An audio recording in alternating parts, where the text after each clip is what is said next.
Hindi na dapat hintayin ang isang trahedya bago kumilos. Ito ang mensahe ni Angeles City Councilor Attorney Jessel Dayrit sa kanyang privilege speech kaugnay ng mga kumakalat na banta laban sa mga mag-aaral sa social media. We cannot normalize this.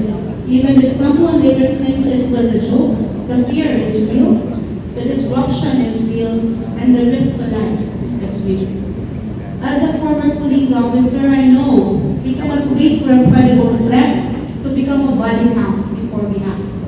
As someone from the academy, I also know that we must respond geared towards the child's best interest.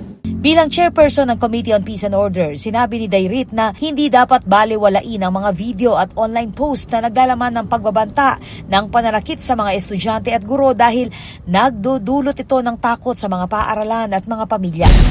When it comes to public safety, most especially when involving children, it is better to err on the side of caution.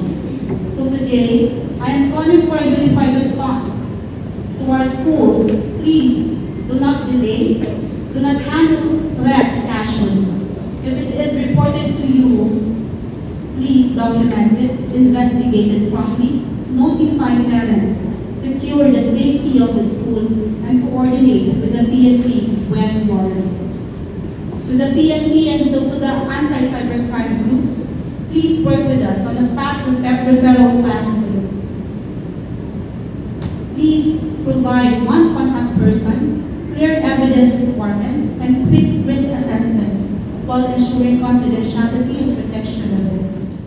Nananawagan rin siya sa mga paaralan na agad i-report, idokumento at imbestigahan ang mga ganitong insidente habang hinihikayat ang pakikipag-ugnayan sa Philippine National Police at Anti-Cybercrime Group para sa mas mabilis na aksyon. To our parents and to our guardians, child rearing is not the school's job alone.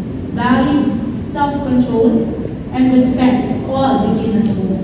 If your child is posting threats online, that is not a social media trend, ladies and gentlemen. That is a family emergency. To the teachers, let us please bear in mind that there is nothing to fear when we only implement fair and lawful discipline. Binigyang diin din ni Dayrit ang papel ng mga magulang sa paggabay sa kanilang mga anak at hinihikayat ang mga guro na ipagpatuloy ang makatarungan at naaayon sa batas na disiplina. I will pass a resolution today to this effect, upon which I implore our police to support, and I join the majority and the minority floor leaders for their call for discussion in relation to the matter at hand. Kasabay nito, inanunsyo ng konsihala na maghahain siya ng isang resolusyon upang palakasin ang coordination ng mga paaralan, mga magulang at law enforcement sa pagtugon sa mga school threats at pagpapanatili ng ligtas na learning environment sa Angeles City. Ako po, Patricia Mamangon para King News Force Pampanga, Balitang Tutuking Balen Susuyo.